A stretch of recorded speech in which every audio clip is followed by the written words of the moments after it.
everyone, welcome to Momfluencer and now unga Kamala Rani Archami and today's topic is going to be mostly useful for the parents. Adho school going kids vechirukra parents ku idu bayangara useful ah irukum. Yes, thumbnail la paathirpeenga. It is all about practical tips for your kids to succeed in your school அப்படிங்கிற மாதிரி தான் வந்து இந்த topic இருக்குது.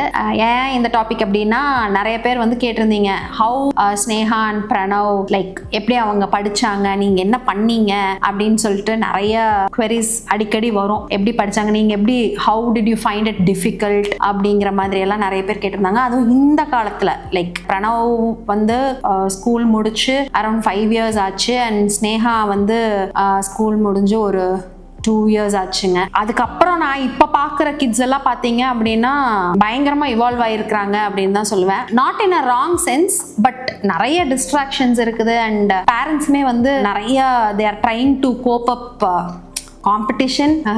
ஏன்னா வந்து எல்லாத்துக்குமே வந்து அவங்கவுங்க பிள்ளைங்க வந்து சக்ஸஸ்ஃபுல்லாக இருக்கணும், மார்க் இருக்கணும் அப்படிங்கிற மாதிரி நிறைய எக்ஸ்பெக்டேஷன்ஸும் இருக்குது. நானும் அப்படி இருந்தவ தான், நான் இல்லைன்னுலாம் சொல்ல மாட்டேன். நான் ஒன்றும் பெரிய நல்லவ, நான் வந்து இப்படியே என் பிள்ளைங்களை வந்து அப்படியே உங்களுக்கு என்ன வருதோ பண்ணுங்க அப்படின்னு நினச்சி விட்டவெல்லாம் கிடையாது. நானும் வந்து பிரணவெல்லாம் வந்து பயங்கரமாக பின்னாடி இருந்து தள்ளி தான் வந்து மார்க்ஸ் எடுக்கணும், மார்க்ஸ் எடுத்தாதான் உன்னுடைய ஃபியூச்சர் அப்படிங்கிற மாதிரி தான் இருந்திருக்கேன். அது வந்து தப்புன்னு நான் சொல்லவும் மாட்டேன். ஆப்வியஸ்லி நீங்க வந்து நல்லா படிச்சு நல்ல மார்க் எடுத்து நல்ல யூனிவர்சிட்டிஸ் ஒரு நல்ல காலேஜஸ் போய் நல்ல டிகிரி 100% அது கண்டிப்பா வேணும். அண்ட் இப்ப பாத்தீங்க அப்படின்னா ரீசெண்ட் டைம்ஸ்ல நான் என்ன பாக்குறேன்னா சயின்ஸ், மேக்ஸ் ஒரு சப்ஜெக்ட்டுக்கும் தனித்தனியா இதுல நல்லா இருக்கிறாங்க, அதுல கொஞ்சம் சரியில்லை, அதை உடனே வந்து டேக்கிள் பண்ணணும். சில பிள்ளைங்களாம் நல்லா படிக்குங்க, பட் ஒரு மோட்டிவேஷனே இல்லாம இருப்பாங்க, ஒரு மாதிரி ஒரு ஜோஷ் இல்லாம ஒரு எனர்ஜெட்டிக்கா இல்லாம அப்படி இருக்காங்கன்னு சொல்லிட்டு அதுக்கெல்லாம் வந்து பயங்கரமா வந்து எஃபர்ட் போடுற பேரண்ட்ஸ் எல்லாம் நான் பார்த்திருக்கேன். எல்லாம் படிக்கிறதெல்லாம் படிச்சிடுறாங்க, மார்க் எல்லாம் வாங்கிடுறாங்க, இன்னுமே எக்ஸ்ட்ராவா அதிகமா அவங்க பண்ண முடியும், ஆனா அவங்க பண்ணாம இருக்கிறாங்க அப்படிங்கிற மாதிரி எல்லாம் வந்து பேசி நான் கேட்டிருக்கிறேன். அதுக்கெல்லாம் வந்து ஒரு மாதிரி ஃபியூ பாயிண்ட்ஸ் இருக்கு. நான் என்ன பெருசா வந்து லேர்ன் பண்ணிட்டு வந்திருக்கேன் அப்படிங்கிறத ஒரு நட்ஷெல்லா போட்டு இந்த வீடியோல வந்து உங்க கூட ஷேர் பண்ணலாம் அப்படின்னு நினைச்சிருக்கேன். So that's the video. So first thing first, understanding the problem. So understanding the problem அப்படின்னு வரும்போது ஃபர்ஸ்ட் உங்க குழந்தைங்க கூட ஒரு நல்ல ஒரு கான்வர்சேஷன் டெவலப் பண்றதை வந்து நீங்க கண்டிப்பா பண்ணியே ஆகணும். லைக் அவங்கள வந்து ஃபர்ஸ்ட் உங்க கூட இன்ட்ராக்ட் பண்றதுக்கு ஒரு கம்ஃபர்டபுளான ஒரு ஸ்பேஸை நீங்க கொடுத்து அவங்க என்ன சொல்ல வர்றாங்க அப்படிங்கறத நீங்க நல்லா புரிஞ்சுக்கிட்டீங்கன்னா மட்டும்தான் வந்து அவங்களுக்கு என்ன ப்ராப்ளம் அப்படிங்கிறதே வந்து உங்களால அண்டர்ஸ்டாண்ட் பண்ண முடியும். ஃபார் எக்ஸாம்பிள் நிறைய குழந்தைங்களுக்கு வந்து ஒரு பர்டிகுலர் சப்ஜெக்ட்ல மட்டும்தான் பிரச்சனையா இருக்கும். சில குழந்தைங்களுக்கு வந்து ஒரு மோட்டிவேஷனே லேக் ஆகும், ஸ்கூலுக்கு போறதே அவங்களுக்கு பிடிக்காது, அந்த மாதிரி இருப்பாங்க. ஒரு சிலருக்கு வந்து ஏதோ ஒரு காரணத்தினால ஸ்கூலுக்கு போறதோ இல்ல இந்த படிக்கிறதோ இல்ல இந்த ஒரு சப்ஜெக்ட்ல கொஞ்சம் வீக்கா இருக்கிறதோ அந்த மாதிரி ஏதாச்சும் ஒரு எக்ஸ்டர்னல் ரீசனாவும் இருக்கலாம், மென்டலி ஏதாவது ஒரு ப்ரெஷர் எடுக்கலாம். இந்த மாதிரி எத்தனையோ விஷயங்கள் இருக்கு. ஸோ குழந்தைங்க உங்ககிட்ட ஃப்ரீயா ஓப்பனா பேசுற ஒரு கண்டியூசிவ் சிச்சுவேஷனை நீங்க ஃபர்ஸ்ட் உருவாக்கணும். அந்த மாதிரி உருவாக்கும் போது அவங்க ஏதாவது சொல்ல வர்றாங்கன்னு வச்சுக்கோங்களேன். ஃபார் எக்ஸாம்பிள் ஏதோ ஒரு விஷயத்தை ஓப்பன் அப் பண்றாங்கன்னா உடனே வந்து நீங்க வந்து இதுதான் பிரச்சனை அப்படின்னு ஜட்ஜ்மெண்டலா இறங்காம எவ்வளோ அவங்கள ரொம்ப இன்டெப்தா நீங்க வந்து அவங்கள நல்லா பேச விட்டு என்ன பிரச்சனை அப்படிங்கிறத டைம் எடுத்து நீங்களே உடனே அவங்க பேசி முடிச்சிட்டாங்க அப்படின்னு நீங்க ஒரு கன்க்ளூஷனுக்கு வராம கொஞ்சம் டைம் எடுத்து மேபி பேரண்ட்ஸ் 2 பேருமே உட்காந்து அதை பத்தி நைட் கொஞ்சம் டிஸ்கஸ் பண்ணி என்னவா இருக்கும் ஏதா இருக்கும் அப்படிங்கறது கொஞ்சம் டைம் எடுத்து அனலைஸ் பண்ணி அந்த ப்ராப்ளம் என்னவா இருக்கும் அப்படின்ற ஒரு பாயிண்ட்டுக்கு வந்தீங்கன்னா உங்களுக்கும் நல்லது, உங்க குழந்தைங்களுக்கும் நல்லது. அதுதான் ஒரு பெரிய விஷயமா இருக்கும் அப்படின்னு நான் நினைக்கிறேன். நானே வந்து ஒரு யங் பேரண்டா தான் இருந்தேன், கரெக்டுங்களா? அப்புறம் எனக்கு வந்து பெருசா வந்து இந்த மாதிரி அட்வைஸ் பண்றதுக்கெல்லாம் ஆளுங்க கிடையாது. இப்போ நம்ம வீட்டில் வந்து பெரியவங்க எல்லாம் இருக்காங்க அப்படின்னா குழந்தைங்க ஏதாவது பண்ணிட்டாங்க, நம்ம கோவப்படுறோம், அடிக்கிறோம், ஏதாவது பண்றோம்னா உடனே அவங்க இருப்பாங்க அரவணைச்சிக்கிறதுக்கு. இல்லைன்னா நமக்கு ஒரு என்ன சொல்றதுங்க ஒரு அட்வைஸ் பண்ணுவாங்க, இது இப்படி தான் இருக்குங்க, கொஞ்சம் பார்த்துப்போ, அது என்னன்னு தான் பாரு, அவங்களுக்கு ஏதோ பிரச்சனை இருக்கு போல இருக்கு, இப்படியெல்லாம் சொல்றதுக்கு வந்து எனக்கெல்லாம் ஆள் இல்லாம இருந்தாங்க. ஸோ இந்த காலத்துல நான் பார்த்தா நிறைய பேருக்கு அந்த மாதிரி தான் இருக்கு. யாரும் வந்து ஜாயிண்ட் ஃபேமிலி எல்லாம் கிடையாது, like very far away from grandparents. குழந்தைங்க எல்லாம் வந்து ரொம்ப தூரத்துல இருக்காங்க, வேற ஊருக்கு போயிட்டாங்க, அந்த மாதிரி ரொம்ப ஒரு பெரிய கேப் ஆயிடுச்சு. So it is better you create a space for them to open up. உங்கள் குழந்தைங்க உங்ககிட்ட என்னன்னாலும் சொல்கிற மாதிரி ஒரு அட்மாஸ்பியரை நீங்கள் கிரியேட் பண்ணிங்கன்னா தான் பேசிக்காக என்ன பிரச்சனை இருக்குது அப்படிங்கிறதையே வந்து நீங்கள் அண்டர்ஸ்டாண்ட் பண்ண முடியும்.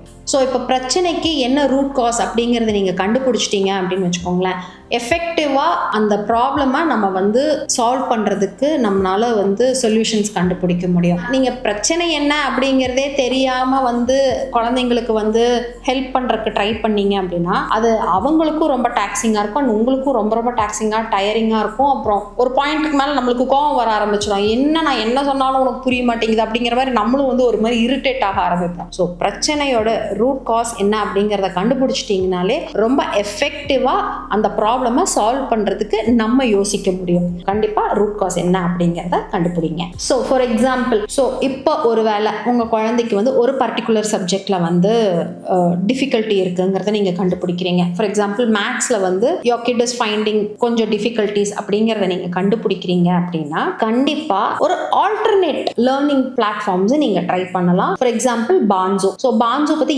ஏற்கனவே நான் ஒரு வீடியோவில் உங்களுக்கு நான் சொல்லியிருக்கிறேன். அண்ட் இந்த பார்ட் ஆஃப் த வீடியோவும் பார்த்தீங்கன்னா பான்சோவை பற்றி தான் சொல்ல போகிறேன். ஸோ உங்களுக்கு கண்டிப்பாக இது வந்து யூஸ்ஃபுல்லாக இருக்கும். லைக் ஸ்கூல் கோயிங் கிட்ஸ் வச்சிருக்கிற எல்லாத்துக்குமே வந்து இந்த இன்ஃபர்மேஷன் வந்து ரொம்ப ஹெல்ப்ஃபுல்லாக இருக்கும். கண்டிப்பாக வந்து நீங்கள் ட்ரை பண்ணலாம். நான் வந்து பான்சோவை பற்றின ஒரு குட்டி இன்ஃபர்மேஷனை இப்போ உங்களுக்கு நான் ஷேர் பண்ணிடுறேன். ஸோ பான்சோ இஸ் அன் அமேசிங் பிளாட்ஃபார்முங்க. லைக் உங்கள் குழந்தைங்க மேக்ஸில் கஷ்டப்படுறாங்க அப்படின்னா கண்டிப்பாக இதை வந்து நீங்கள் ட்ரை பண்ணியே பார்க்கணும் அப்படின்னு தான் நான் சொல்லுவேன். ஏன்னா இது எப்படி சொல்லிக் கொடுப்பாங்கன்னா, நம்ம குழந்தைங்களுக்கு புரியாத சில டெக்னிக்ஸு, அந்த மேக்ஸில் அது என்னன்னே எனக்கு புரியல அப்படிங்கிறது எல்லாமே ரொம்ப ஃபன் அண்ட் இன்ட்ராக்டிவ் வேல சொல்லிக் கொடுப்பாங்க. ஒரு மாதிரி கேம்ஸ் விளையாடுற மாதிரி அந்த குழந்தைங்க அதை வந்து ஈஸியாக பிக்கப் பண்ணிக்குவாங்க. அண்ட் நிறைய டெமோ கிளாஸஸ் இருக்கும், லைவ் ரெக்கார்டிங்ஸ் இருக்கும். நீங்கள் பார்த்தீங்கனாலே உங்களுக்கு தெரியும். இதை வந்து டிசைன் பண்ணவங்களே யாருன்னு பார்த்தீங்கன்னா நீலகண்ட பானு.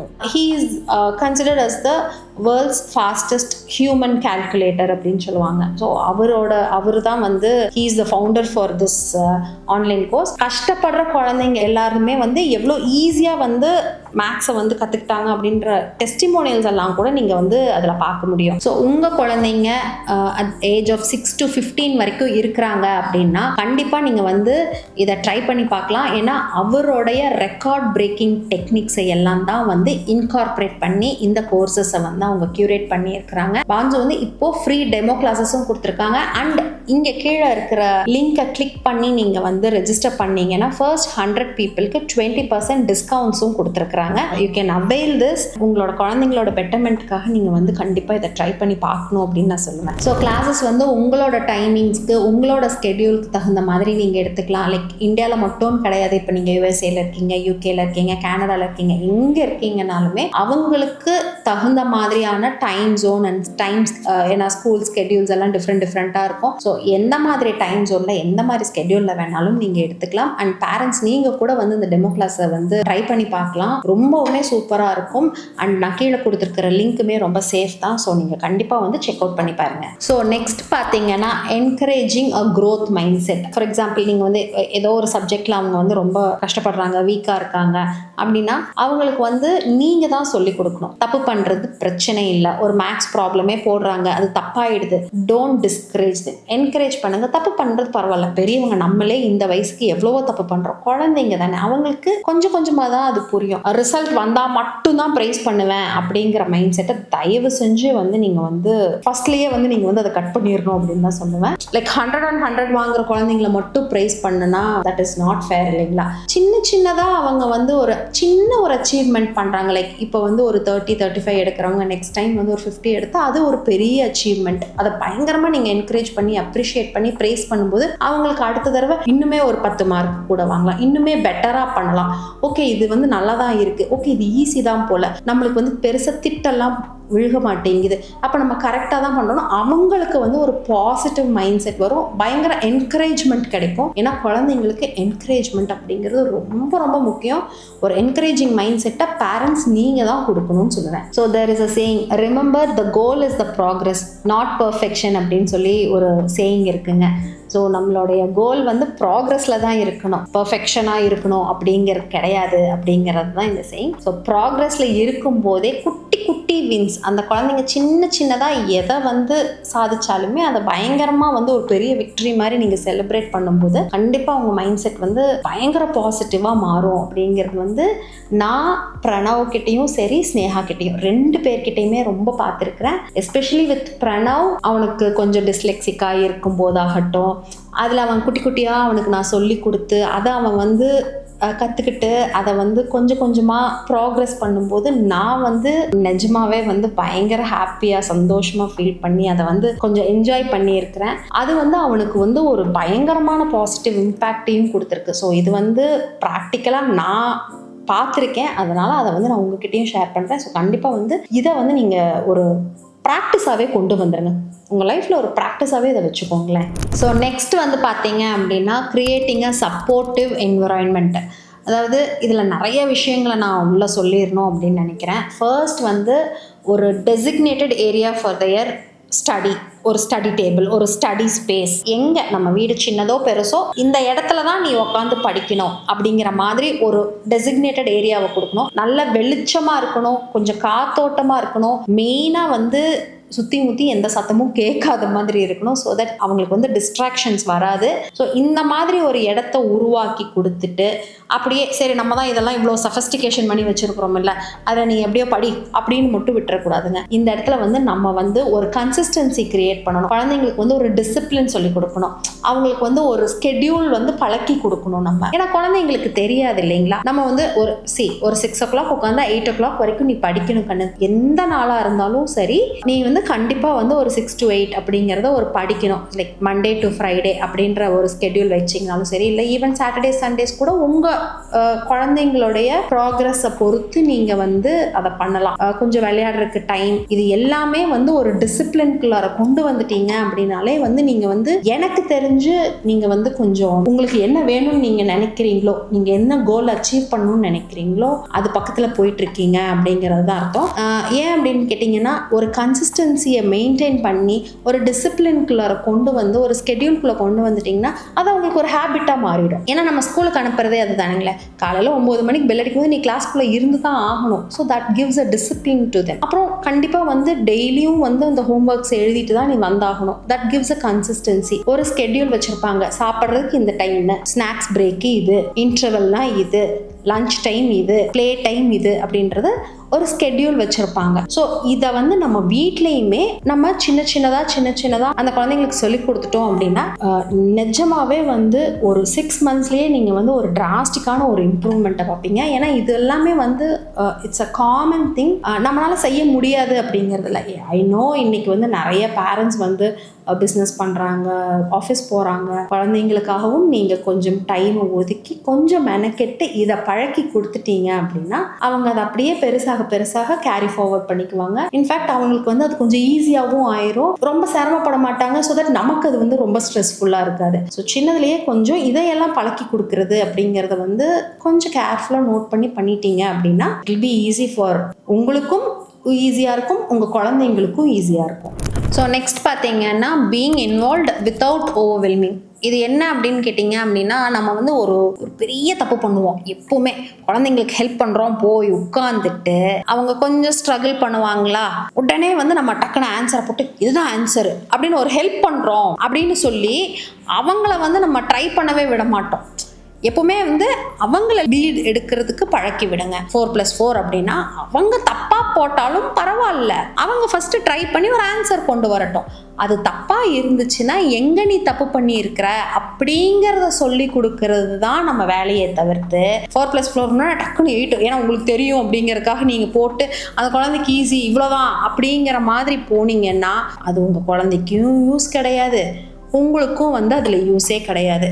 ஸோ எப்போதுமே வந்து அவங்களுக்கு வந்து ஹெல்ப் மட்டும் பண்ணுங்க, அதை வந்து ஓவர் டூ பண்ணிடாதீங்க. ஓகே எங்கேயாவது தப்பு வந்துருச்சு, எங்கேயாவது அவங்க திணறாங்க, எங்கேயாவது அவங்களுக்கு வந்து அது கிவ் அப் பண்ணணுங்கிற ஒரு நிலமை வருது, அப்பா எனக்கு தெரியலை, அம்மா எனக்கு இது தெரியல, எனக்கு இதை சொல்லுங்கள், இது கரெக்டாக அப்படிங்கிற இடத்துல தான் நீங்கள் ஹெல்ப் பண்ணுமே தவிர எடுத்த உடனே ஆன்சரை சொல்லி கொடுத்துட்டு இவ்வளோதான் அப்படின்னு சொன்னீங்கன்னா அது அவங்களோட கான்ஃபிடென்ஸை பயங்கரமாக உடச்சிடும். ஏன்னா இந்த மாதிரி தப்புகள் எல்லாம் வந்து யூஸ்வலாக எல்லாருமே பண்ணுவாங்க, நானுமே பண்ணியிருக்கேன். இது ஒன்றும் வந்து ஐயோ நம்ம இதை செஞ்சது தப்பா அப்படிங்கிற மாதிரிலாம் எதுவுமே கிடையாது.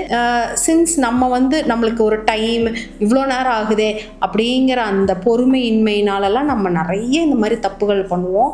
ஸோ ரொம்ப பேஷண்ட்டாக அந்த குழந்தைங்களா லீட் எடுத்து அவங்களா ஒரு விஷயத்தை கற்றுக்கிட்டு அது கொஞ்சம் தப்பாக இருந்தாலும் பரவாயில்ல, அதை சரி பண்ணி கொடுக்கறதுக்கு மட்டும்தான் நீங்கள் இருக்கணுமே தவிர்த்து அந்த ஆன்சரையே நீங்கள் கொடுக்குற மாதிரி இருக்கக்கூடாது.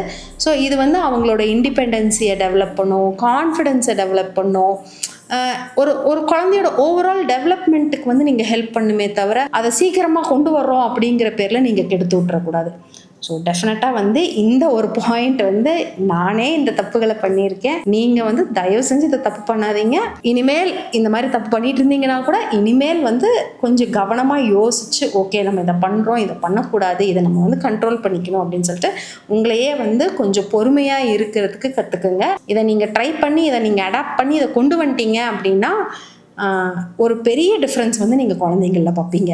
ஸோ ஃபைனல் டிப்ஸ் பார்த்தீங்க அப்படின்னா நான் வந்து என்ன சொல்லுவேன்னா என்கரேஜ்மெண்ட். குழந்தைங்க வந்து ஒரு சின்ன சின்ன விஷயம் செய்யறதுக்கு தயங்கி நின்னாலும் நீங்கள் தான் வந்து அதை என்கரேஜ் பண்ணணும். பண்ணு, பரவாயில்ல, தப்பானா ஆயிட்டு போகுது, சின்ன வயசில் தப்பு பண்ணுறது வந்து ஒரு பெரிய விஷயம் கிடையாது, அதை நீ ட்ரை பண்ணுறதே வந்து ஒரு பெரிய விஷயம், அதில் நீ ஜெயிச்சு தான் காட்டணும் அப்படிங்கிறது கிடையாது.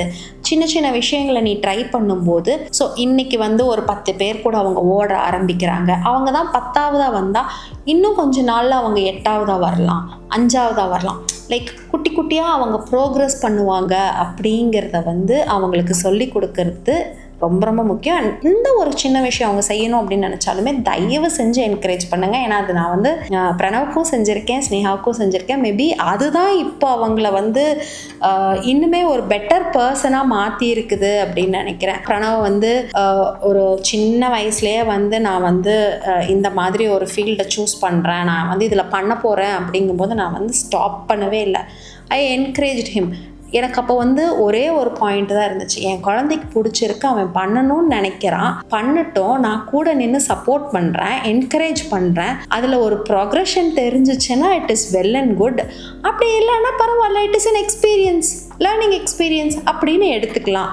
இப்படி இதைத்தான் நான் அவனுக்கு சொல்லி கொடுத்தேன். டச்வுட் இன்னைக்கு வந்து அது வந்து பயங்கர மேசிவாக வளர்ந்து நிற்கிது and I feel happy for it. ஒரு குட்டி குட்டியாக ஒரு ப்ரொக்ரெஷன் வந்து பார்த்தீங்கனாலே வந்து அவங்களுக்கு ரொம்ப என்கரேஜ்மெண்ட்டுங்கிறது வந்து ஃபஸ்ட்டு வந்து அம்மா அப்பா கிட்ட இருந்து தான் வரணும். அதை பண்ணிட்டீங்க அப்படின்னாலே வந்து லைக் ஐ ஃபீல் நீங்கள் வந்து உங்கள் குழந்தையோட சக்ஸஸ்க்கு வந்து வழி போட்டுட்ருக்கீங்க, you are paving way for their success அப்படின்னு தான் நினைப்பேன். அண்ட் ஐ திங்க் எல்லாத்துக்குமே இது வந்து பொருத்தமாக தான் இருக்கும். நீங்கள் கொஞ்சம் உட்காந்து யோசிச்சு பார்த்தீங்கன்னா நான் சொன்ன இந்த விஷயங்கள் எல்லாமே வந்து உங்களுக்கு ப்ராக்டிக்கலாக வந்து பாசிபிள் ஆன ஒரு விஷயத்தை தான் சொல்லியிருக்கேன். நான் ஒன்றும் புதுசாக எதையோ ஒன்று போய் கண்டுபிடிச்சிட்டு வந்து ஃபேன்சியாக ஆன விஷயங்களெல்லாம் நான் சொல்லலை. நீங்கள் நார்மலாக டே டு டே லைஃப்பில் நீங்கள் கொஞ்சம் யோசிச்சிங்கனாலே நடக்கிற விஷயங்களை தான் நான் சொல்லியிருக்கேன். This is how parenting ஒர்க்ஸுங்க.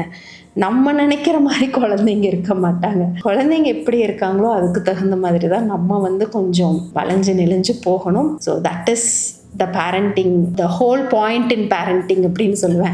இது வந்து ஒரு பியூட்டிஃபுல்லான ஒரு ஜேர்னிங்க. இதை நீங்கள் ரொம்ப டாக்ஸிங்காக இருக்குது, ரொம்ப கஷ்டமாக இருக்குது அப்படின்னு நினச்சிங்கன்னா கஷ்டம். இதை வந்து இதோடைய குட்டி குட்டி விஷயங்களை, குட்டி குட்டி நுணுக்கங்களை வந்து நீங்கள் ரசித்து அந்த ப்ராசஸை நீங்கள் வந்து குட்டி குட்டியாக அந்த எக்ஸ்பீரியன்ஸஸ் சின்ன சின்னதாக அனுபவிச்சுட்டே போகும்போது இது வந்து ஒரு கோர் மெமரியாக உங்கள் மைண்டில் வந்து லாக் ஆகும். சின்ஸ் என் பிள்ளைங்கள்லாம் பெருசாக வளர்ந்துட்டதுனால இப்போ நான் வந்து ஒரு 10 years பேக் திரும்பி பார்க்கும்போது அவ்வளோ பசுமையாக இருக்குது. இவன் இதை பண்ணால, அவள் அதை பண்ணால, Sneha used to be like this, Pranav இதை பண்ணும், அவன் இந்த கிளாஸில் இப்படி தான் பண்ணியிருக்கான், அவங்க இந்த ஸ்கூலில் இந்த டைமில் இது பண்ணியிருக்காங்க அப்படின்னு நினைக்கும் போதே வந்து அது ரொம்ப பியூட்டிஃபுல்லாக இருக்குது. அண்ட் எனக்கு தெரிஞ்சு இந்த வீடியோ வந்து பேரண்ட்ஸ்க்கு கொஞ்சம் யூஸ்ஃபுல்லாக தான் இருந்திருக்கும்னு நினைக்கிறேன். ஏன்னா நிறைய பேர் வந்து கேட்டதுனால இந்த வீடியோ பண்ணேன். அண்ட் ஆல்சோ உங்களுடைய பேரண்டிங் டெக்னிக்ஸ் ஆர் எக்ஸ்பீரியன்சஸ் ஏதாவது இருந்துச்சுன்னா கண்டிப்பாக கமெண்ட்ஸில் சொல்லுங்கள். ஸோ தட் நம்ம வீடியோஸ் பார்க்குற மற்ற பேரண்ட்ஸ் படித்து பார்த்தாங்கன்னா அது வந்து அவங்களுக்கு ரொம்ப யூஸ்ஃபுல்லாக இருக்கும். ஏன்னா யூஸ்வலாகவே இந்த மாதிரி வீடியோஸ்க்கு கீழே வர்ற கமெண்ட்ஸ் வந்து ஒரு பயங்கர பெரிய லெவலில் வந்து ரீச் இருக்கும். நான் நிறைய வீடியோஸில் பார்த்துருக்குறேன். நிறைய பேர் வந்து கீழே வந்து பயங்கரமாக டிஸ்கஸ் பண்ணிகிட்டு இருப்பாங்க கமெண்ட் செக்ஷனில். அண்ட் அதை எனக்கு பார்க்கும்போது எனக்கு ரொம்ப ஹாப்பியாக இருக்கும். ஏன்னா நம்மளால் ஒரு 4 பேர் கனெக்ட் ஆகி அவங்களோட பிரச்சனைகளை சொல்லிட்டு அதுக்கு இதை பண்ணுங்கள் இதுக்கு அதை பண்ணுங்கள் அப்படின்னு டிப்ஸ் எல்லாம் கொடுத்துட்ருப்பாங்க. ஸோ அந்த மாதிரி ஏதாவது இருந்ததுன்னா கண்டிப்பாக கமெண்ட் செக்ஷனில் போடுங்க. அண்ட் இந்த வீடியோ உங்கள் ஃப்ரெண்ட்ஸ்க்கு யாருக்காவது ஹெல்ப்ஃபுல்லாக இருக்கும் அப்படின்னா தயவு செஞ்சு அவங்களுக்கு ஷேர் பண்ணுங்கள். இந்த மாதிரி வேறு ஏதாவது டாபிக் இருக்குது இதை பற்றி பேசுங்க அப்படின்னாலுமே வந்து கமெண்ட்ஸில் சொல்லுங்கள். I definitely try to make a video out of the topic. And also கண்டிப்பாக பான்ஸுவை செக் பண்ண மறந்துடாதீங்க. லிங்க்ஸ் எல்லாமே டிஸ்கிரிப்ஷனில் கொடுத்துருக்கேன். செக் அவுட் பண்ணி பாருங்கள் கைஸ். பாய்.